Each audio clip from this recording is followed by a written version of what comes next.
오늘도 주의 전에 나와 예배하는 여러분들에게 하나님의 은혜와 사랑과 축복이 넘치기를 주님의 이름으로 축원합니다. 우리 성도들과 서로 따뜻한 인사를 나누도록 하겠습니다. 하나님이 당신을 사랑하십니다. 지난 주간 추석을 보내셨는데 추석들 다 잘 보내셨습니까? 할렐루야. 명절 연휴 동안 수고들이 참 많으셨습니다. 한가위 추석을 하나님의 은혜 가운데 잘 보내신 줄로 믿습니다. 어느 민족에게나 명절이 다 있습니다. 특별히 이스라엘의 명절은 역사적인 사건과 깊은 관련이 있습니다. 하나님이 이스라엘 역사 가운데 개입하셔서 그 민족을 어떻게 인도해 주셨는가, 이런 것들이 그 명절, 절기를 통해서 잘 나타나고 있습니다. 오늘 읽은 이 본문의 말씀도 이스라엘의 절기 가운데 부림절과 관계 있는 말씀입니다. 폴란드에 가면 아우슈비츠 수용소가 있는데 그 수용소에서 수용 생활을 했던 살아남은 작가로 활동했던 엘리 위젤의 소설 나이트에 보면 이런 묘사가 나옵니다. 그 소설의 주인공은 15살 때 아버지 어머니와 함께 누이와 함께 이 포로 수용소에 이송이 됩니다. 그 수용소에 들어가면 남녀 두 그룹으로 나뉘어진 뒤에 어머니와 여동생은 다른 수용소로, 그리고 아버지와 자기는 남자들이 묵고 있는 이 수용소에 이제 거하게 됩니다. 어느 날 이 주인공은 작업장에서 돌아왔을 때 일이 생겼습니다. 독일군 장교들이 그 감시원, 카포라고 하는 수용소 그 감시원 가운데 마음씨가 좋았던 네덜란드 사람의 탈출 음모에 동조했던 두 사람과 그 사람의 시종이었던 어린아이를 교수대에 매달아서 처형을 하는 장면입니다. 어른 두 사람은 교수대에 달리자마자 곧장 죽습니다. 왜냐하면 무게가 있기 때문에 달리자마자 금방 죽습니다. 그러나 아이는 죽지 않고 계속 매달려 있습니다.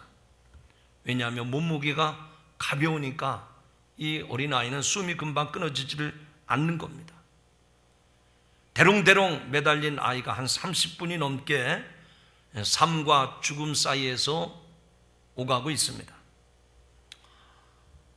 이 소설의 주인공이었던 이 위젤은 그 모습을 보면서 저 뒤에서 누군가 흐느끼는 소리를 듣습니다. 하나님은 어디 계십니까? 과연 하나님은 지금 어디 계신 겁니까? 주인공은 자신 속에서 자기도 모르는 이런 소리가 자기 입으로 터져 나옵니다. 하나님이 어디 있느냐고요? 보시다시피 저 교수대에 달려있지 않습니까? 하나님이 지금 저 교수대에 달려있지 않습니까? 인류의 역사는 살아계신 하나님을 전한다든지 믿는다는 이유만으로 수많은 사람들이 죽임을 당하는 일들로 점철되어 왔습니다. 마치 하나님을 예배하는 이들을 죽이면 하나님이 제거되기라도 할 것처럼 말입니다. 그러한 시도들이 인류 역사가 흐르는 동안 하나님을 죽이려는 시도들이 광기로 치달아 왔습니다. 지금도 그런 일은 우리가 사는 이 세상에서 비일비재하게 일어나고 있습니다. 무조건 하나님 이름조차 싫어합니다. 예수, 교회, 성도 이름조차 듣기 싫어하고 거북한 존재로 치부하고 있습니다. 심지어는 믿는 사람들조차 하나님이 없는 것처럼 그렇게 살아가고 있습니다. 여러분도 인생을 살아가면서 이런 때는 하나님이 어디 계시지? 하나님이 없는 것처럼 보이는 시대를 살아가고 있습니다. 그러나 구름 저편에 밝은 태양이 있듯이 하나님은 지금도 살아계심을 믿으시기 바랍니다. 하나님께서 오늘 우리에게 주신 본문 이 에스더서는 하나님 없는 시대에 이루어진 사건입니다.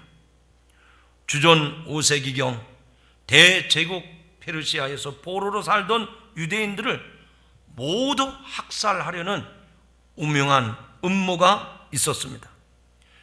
이 에스더서의 줄거리를 이끌고 있는 인물 셋이 나오는데, 에스더서에서 유대인으로 등장하는 모르드게라는 사람이 나옵니다. 사건의 뼈대 역할을 하는 정말 신실하고 지각이 있는 그런 경건한 사람입니다. 그런 그와 극명한 대립을 보이는 인물로 유대인 대학살 음모의 주모자인 오만한 악인 하만이 등장을 합니다. 또 한 사람, 부모를 일찍 여의고 사촌 오라버니 모르드게의 집에서 자란 아주 잘생긴 매혹적인 여인 에스더가 등장을 합니다. 이 에스더는 아하수에로 후궁으로 들어갔다가 왕비가 되는 이 에스더서의 주인공으로 소개되고 있습니다. 이 에스더기는 구약 성경에 담겨있는 책들 가운데 유일한 디아스포라의 이야기입니다. 즉 흩어진 난민 유대인들의 이야기라는 얘기입니다. 이 책은 다른 책들과는 달리 이 에스더기는 오직 디아스포라 유대인들에게만 집중해서 그들의 이야기를 전해주고 있습니다. 또 이 에스더기는 기독교의 성경에 들어오기 전에 이미 유대교 랍비들의 사이에서 이 책을 이 성경 정경에 포함시킬 것이냐 여부로 논쟁이 있었던 책입니다. 그 이유는 에스더에서 나오는 불임절이 모세 율법에서는 나오지 않기 때문입니다. 불임절은 주사위의 일종인 부르라는 말에서 유래했는데, 유대 사람이 원수들의 손에서 벗어난 날을 기념하는 절기가 바로 불임절 명절입니다. 또 고대 문서들을 대거 발견했던 쿰란 동군의 문서들 중에 이 에스더에 대한 어떤 암시조차도 나오지 않습니다. 더더욱 신약 성경에서는 에스더를 인용한 곳이 한 군데도 없습니다. 더 놀라운 일은 이 에스더기에 하나님이라는 이름이 한 번도 언급되지 않고 있습니다. 그러나 이런저런 약점에도 불구하고 에스더서가 성경에 들어간 중요한 이유가 있습니다. 그것은 흩어진 난민 유대인들의 처지였기 때문입니다.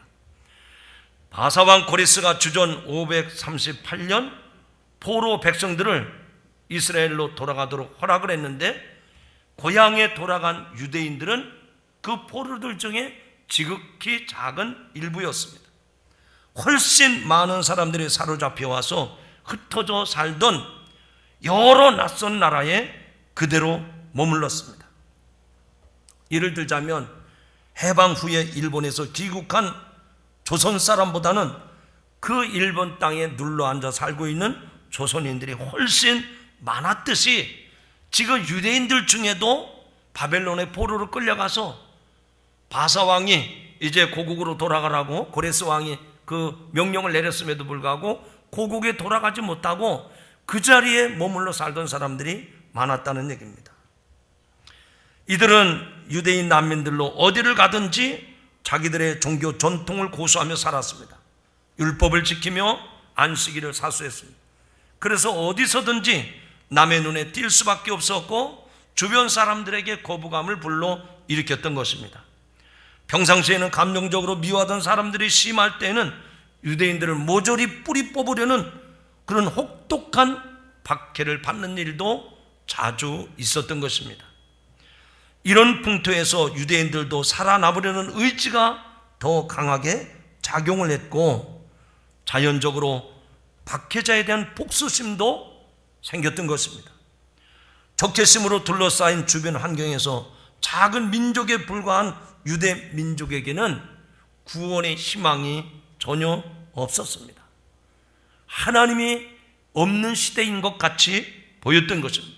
이것이 그들의 처한 상황이었던 것입니다. 오늘 이 말씀을 이해하기 위해서 지금 읽은 이 본문 앞의 이야기들을 먼저 하도록 하겠습니다. 에스더서의 시대적인 배경은 바사 제국 아하스웨로 왕 때의 이야기입니다. 주전 486년부터 465년 바사 페르시아를 통치를 했습니다. 1장에 보면 그때 왕이 두 번의 큰 잔치를 벌립니다. 첫 번째 잔치의 손님은 모든 총독과 신하와 장수와 귀족들이 모인 잔치입니다. 이 잔치는 무려 180일 6개월 동안이나 계속이 됩니다.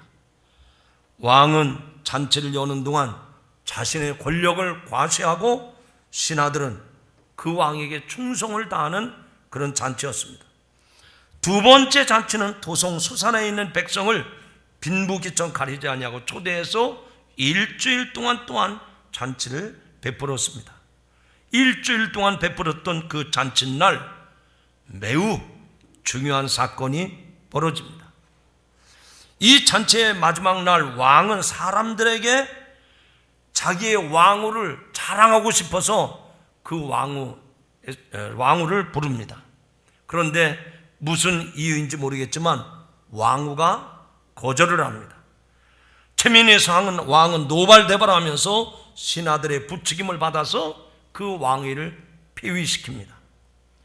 지배자로서의 권위가 곧 권력이었기 때문에 그 권위가 손상당하는 것을 왕도 신하들도 참을 수가 없었던 겁니다. 그래서 폐위가 되었던 그 왕후 자리에 다시 새로운 왕후를 뽑게 됩니다. 그래서 왕은 각 지방의 관리를 임명하여 젊고 아리따고 예쁜 처녀들을 뽑아서 도성으로 올려보내게 하고는 그 처녀들을 1년 동안 관리한 후에 왕의 침소에 들여보내서 왕이 마음에 드는 여자를 고르게 했던 겁니다. 이런 과정을 통해서 유대인이었던 에스더가 왕비가 됩니다. 왕후가 되었다는 얘기입니다. 자, 하나님이 없는 시대인 것 같았지만 하나님은 인간들의 평범한 사건 속에서 조용히 하나님의 역사를 이루어가고 계십니다. 잔치에서 왕이 즉흥적으로 왕후를 부른 일, 그런데 왕후가 부름을 거절한 것, 그리고 폐위를 당하고 그 자리에 에스더가 뽑히는 일 등 누구도 예상하지 못한 일들이 차근차근 진행되어 가고 있습니다. 에스더에게는 모르드게라는 양아버지가 있습니다. 모르드게는 1차 바벨론 포로 때 끌려온 사람인데 바벨론에 정착을 했던 사람입니다. 원래 사촌 오빠였는데 에스더는 부모가 일찍 세상을 떠나서 모르드게가 그 에스더를 데려다가 키웠습니다. 한편 그때 이 바사의 아하수에로 왕은 아각 사람 함무다다의 아들 하만이라는 사람을 인재로 등용을 시킵니다. 아각은 아말렉 왕들의 공통적인 호칭입니다. 이 아말렉은 이스라엘의 원수였습니다. 여러분이 아시는 대로 이 아말렉은 이스라엘이 애굽에서 탈출한 후에 광야 행진하는데 첫 번째 만난 대적이 아말렉 군대 아니었습니까? 이스라엘이 르비딤 골짜기에서 아말렉과 전쟁을 하게 되는데 모세가 팔을 올리면 이스라엘이 이기고 팔이 내려오면 분리했다는 그 전쟁이 바로 아말렉과의 전쟁이었습니다.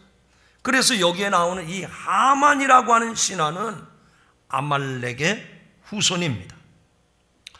자, 모르드게의 뒤에는 하나님과 이스라엘 백성들이 있고 이 하만의 뒤에는 아말렉인들이 있습니다. 그러니까 이스라엘과 아말렉 관계를 잘 모르고 있던 모르드게는 하만이 잘 알고 있는 이 모르드게는 하만이 아무리 출세했다 하더라도 그에게 무릎을 꿇고 그에게 절을 할 수는 없었던 겁니다. 왕의 신하들이 그러면 위험하다 그렇게 나무랬지만 모르드게는 꿈쩍하지 않습니다. 사람들이 모르드게의 행동을 하만에게 알리자 하만이 화가 나서 모르드게가 유대인인 것을 알고 엄청난 살인 음모를 꾸밉니다. 하만은 모르드게 한 사람만을 죽이는 것이 아니라 아수에로 왕이 다스리는 이 바사 제국의 온 나라 안에서 유대 백성을 다 없앨 방법을 찾습니다. 그리고 첫째 딸인 니사놀의 측근들에게 그 주사위 같은 부루를 던지게 합니다. 그래서 던졌더니 그 주사위가 12째 딸인 아달월 13월이 떨어졌습니다. 하만은 아수르 왕에게 유대 민족을 모함해서 죽이려고 조서를 받아냅니다. 하만이 모함하는 말은 바로 이런 겁니다. 임금님, 왕국에 흩어져 사는 민족 중에 하나가 있는데 그 민족이 바로 유대인 민족입니다. 그들은 자기들끼리만 모여 삽니다.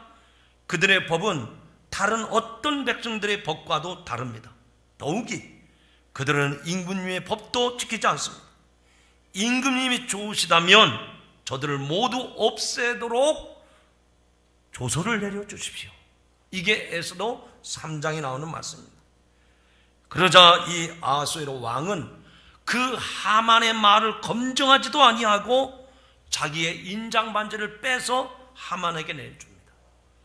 알아서 좋을 대로 처리하시오. 그리고 전권을 위임합니다. 하만은 즉시 유대인들을 다 살해할 그런 조서를 꾸며서 각 지방으로 다 보냅니다. 내용은 12째 딸인 아달월 13일 하루 동안에 이 제국 안에 사는 유다 사람들을 다 진멸하고 그들의 재산을 빼앗으라는 겁니다. 도성수산에도 왕의 조서가 납붙었고 그 조서를 보았던 모든 유다인들은 비상이 걸린 겁니다. 이제 11달이 지나면 꼼짝없이 죽을 운명에 처해진 것입니다. 이때 모르드게는 굵은 베옷을 입고 대궐 문 앞에서 대성통곡을 합니다. 그리고 이 사실을 에스더에게 알립니다. 그러면서 그 유명한 말을 모르드게가 에스더에게 합니다. 왕후께서는 궁궐에 계시다고 하여 모든 유다 사람이 겪는 이 재난을 피할 수 있다고 생각을 하십니까? 이런 때에 왕후께서 입을 다물고 계시면 유다 사람들은 다른 곳에서라도 도움을 얻어서 마침내는 구원을 받고 살아날 것이지만 왕후와 왕후의 집안은 다 멸망할 것입니다. 왕후께서 이처럼 왕후의 자리에 오르신 것이 바로 이런 일 때문인지 누가 합니까? 그러면서 모르드게는 왕후가 되었던 에스더에게 이런 이야기를 전합니다. 그러자 에스더는 유다 사람들에게 사흘 금식을 부탁을 합니다. 그리고 법을 어기고서라도 임금님께 나가겠다고 결심을 합니다. 이때 에스더의 유명한 말이 나옵니다. 그러다가 죽으면 죽으렵니다. 왕 앞에 나가다가 죽게 되면 내가 죽겠습니다. 한번 따라 하시죠.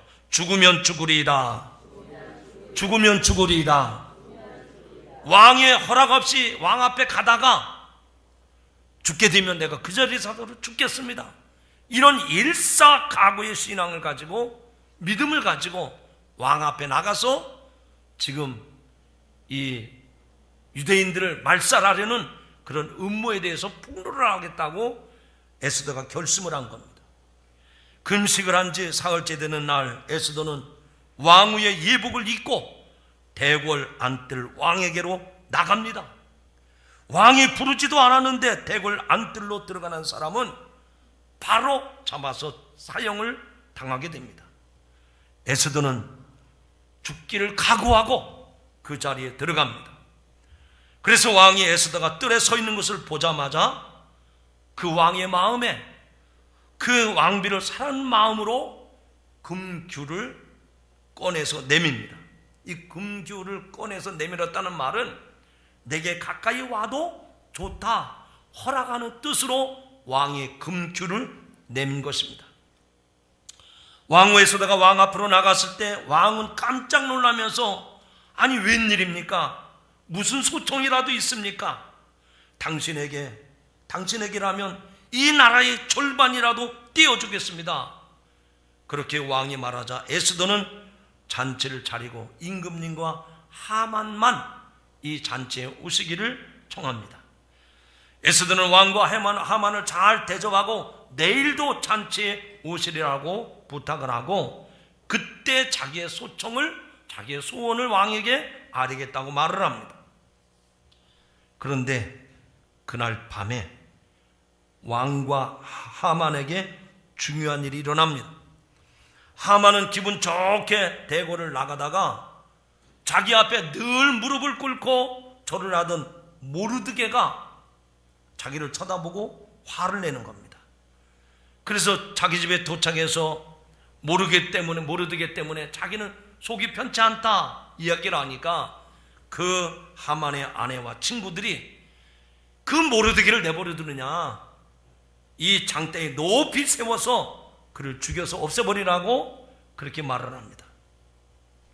한편 왕은 그날 잠이 오지 않아서 궁중실록을 가져와서 읽게 합니다. 과거에 예전에 이 모르드게의 공으로 내시의 암살 음모를 저지했다는 왕궁실록의 기록을 듣게 됩니다. 그래서 모르드게에게 상을 줬느냐 묻자 아무 일 없이 그냥 지나갔다고 말을 합니다. 마침 그때 하만이 모르드게를 죽일 허락을 받으려고 왕에게 찾아왔었습니다. 왕은 모르드게에게 이렇게 얘기합니다. 내가 특별히 대화하고 싶은 사람이 있는데 어떻게 하면 좋을지 묻습니다. 하만은 그 사람이 자기 말고 또 누가 있으랴 싶어서 최상의 대우를 해주라고 왕에게 자기 의견을 제시합니다. 그러자 왕은 곧 그대로 하시오. 즉 유대 사람 이 모르드게에게 이 왕복과 왕이 타는 말을 태워서 이 궁중을 도르라는 겁니다. 그래서 모르드게는 왕복을 입히고 왕관을 씌워서 왕이 타는 말을 타고 성중 거리를 다니면서 왕의 아주 호의를 받게 됩니다. 그러나 예상이 완전히 빗나간 하만은 코가 납작해져서 근심을 하며 집으로 돌아갑니다. 바로 그때 왕의 내시들이 와서 에스더가 차린 잔치에 하만을 급히 데려갑니다. 여기까지가 에스더 6장의 이야기입니다. 그리고 오늘 읽을 7장의 이야기가 그대로 이어지는데 두 번째 잔치 자리에 왕이 재차 이 왕후였던 에스더에게 그대의 소청이 무엇인지 내게 말하라 그렇게 명령을 하자 에스더는 지체하지 아니하고 왕이시여 나와 내 민족을 살려주시오 라고 간청을 합니다. 이유인즉슨 나와 내 민족이 팔려서 죽임과 도륙함과 진멸함을 당하게 되었나이다 라고 간청을 하니까 왕이 깜짝 놀라서 그런 마음을 먹고 있는 자가 누구냐 묻자 에스더는 손가락으로 가리키면서 그 대적, 그 원수는 바로 저 흉악한 하만입니다 라고 고합니다. 대반전이 일어납니다. 하만은 왕 앞에 사색이 되고 왕은 화가 나서 밖으로 나갑니다. 하만은 왕이 자기에게 벌을 내기로 마음먹은 것을 알고서 그 자리에 남아서 에스더 왕후에게 자기 목숨만 좀 살려달라고 애걸을 합니다. 하지만 왕은 아직 하만을 어떻게 죽이겠다고 결정하지는 않았던 겁니다. 유대인 멸절 초소는 왕 자신도 승인한 일이기 때문에 그 하만만 탓할 수는 없던 것이었습니다. 그래서 에스더 왕후에게 애걸하고자 침상에 붙어있는 이 하만, 그 모습은 왕이 보게 됩니다. 왕이 볼 때는 그 침상에 걸터앉아 애걸하는 이 하만의 모습이 왕후를 겁탈하는 모습으로 비춰진 겁니다. 왕의 여자에게 최소 7걸음은 떨어져 있어야 되는데 어찌 이 하만이 그 왕비가 앉아있는 의자에 걸터 앉아서 애걸을 하는지, 보아하니 저놈이 틀림없이 내가 없는 사이에 왕후를 겁탈하려 하는구나 소리를 치자 내시들이 달려들어서 하만의 얼굴에 검은 보자기를 씌웠습니다. 성경에는 검은 보자기가 없습니다. 그냥 제가 만들어낸 얘기예요. 즉시 내시들이 지금 그 하만에게 달려서 검은 보자기를 뒤집어 씌우고 끌고 나갑니다. 얼굴을 싸는 것은 죽은 자에 대한 표상이죠. 옆에 있던 내시가 하만의 집에 높은 장대가 있습니다 라고 말하자 왕이 하만을 그 장대에 매달으라 라고 명령을 합니다. 하만은 왕후 겁탈죄로 사형 선고를 받고 죽습니다.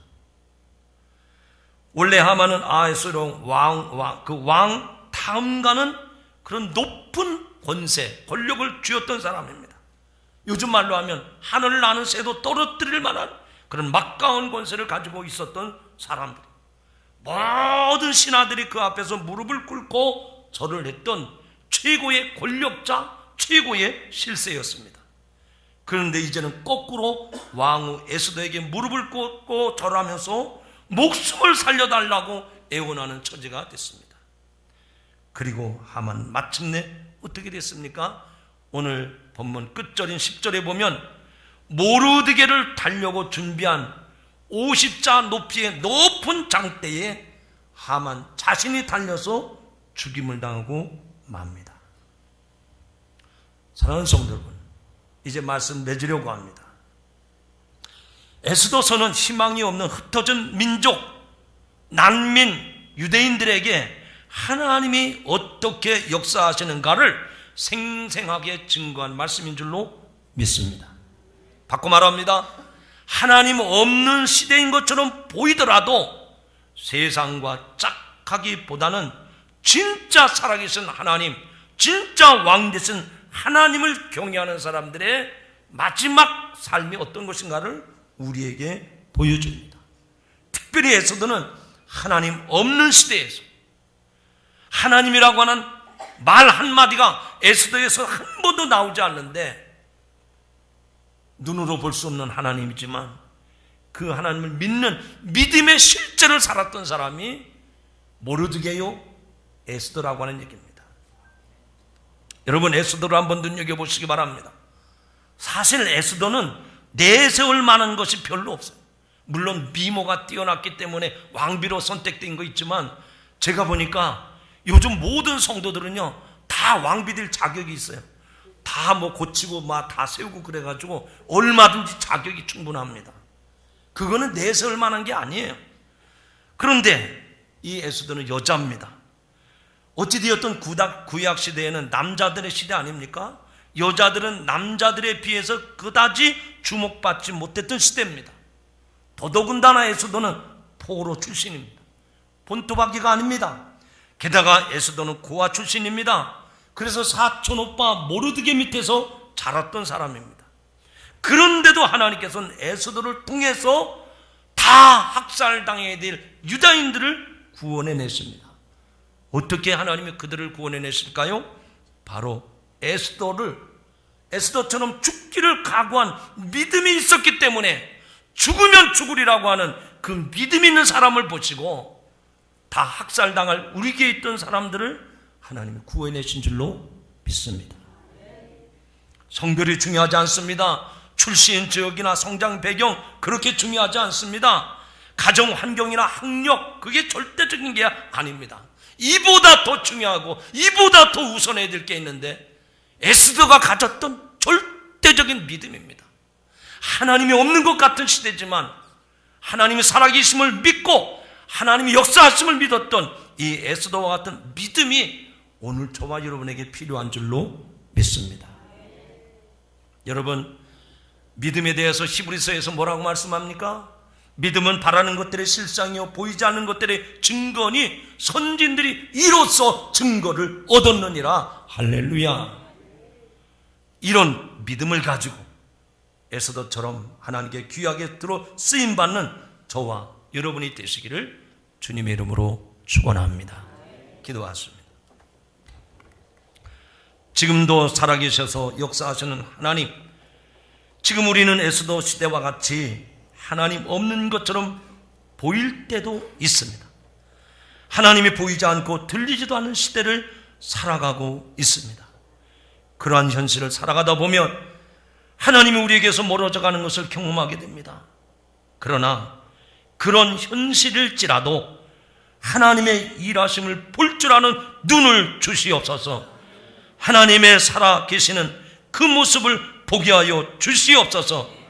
하나님의 살아서 말씀하시는 그 음성을 들을 줄 아는 귀를 열어 주시옵소서. 이 불신의 시대에 하나님의 살아계심을 확신하고 그 하나님께 자신을 내어 맡기는 믿음의 성도들이 되게 하여 주옵소서. 예수님의 이름으로 간절히 기도하옵나이다. 아멘.